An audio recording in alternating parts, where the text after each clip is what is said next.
This is my hometown. It's called Youngstown, and it's in the state of Ohio near the Pennsylvania boundary. In Youngstown, we make steel.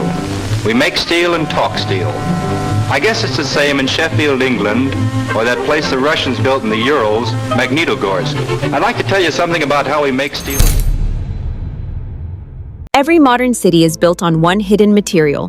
Bridges, skyscrapers, cars, trains. Even your phone and kitchen appliances owe their strength to it.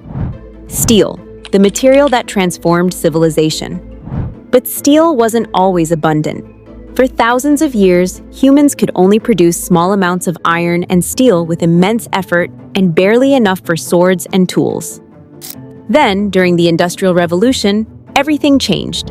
Steel went from a rare luxury to the backbone of modern infrastructure.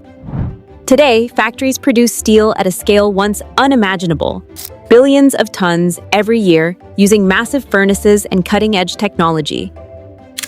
So how does rock pulled from deep inside the earth become the steel that builds our world? This is Inside Modern Manufacturing.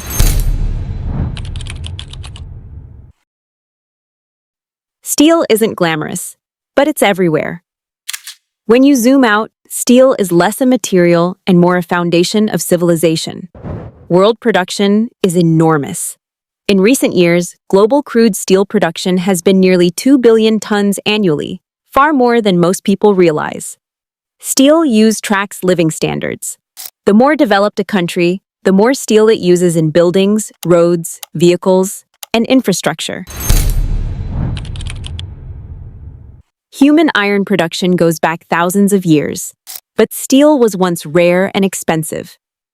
Before industrialization, steel was made in tiny batches.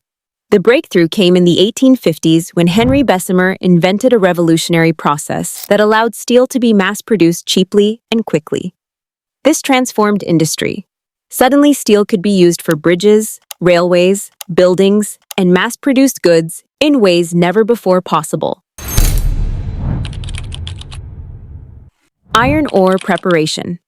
Steel begins from raw materials like iron ore coal to make coke, limestone.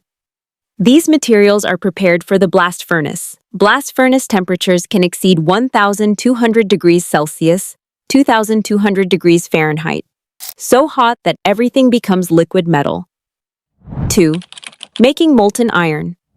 In the blast furnace, iron ore, coke, and limestone are combined. Hot air blasts cause chemical reactions. Oxygen is removed from iron ore and molten iron forms. 3. Turning molten iron into steel. There are two main modern methods. Basic Oxygen Steelmaking, BOS. Molten iron is poured into a converter. Oxygen is blasted through it to burn off impurities and reduce carbon content. Electric arc furnace, EAF.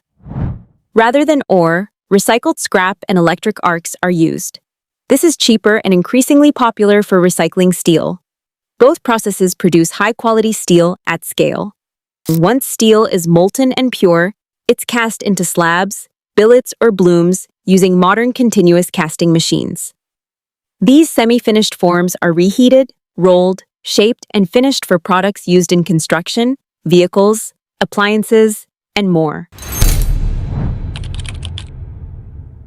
This isn't just old steel making, it's smart manufacturing.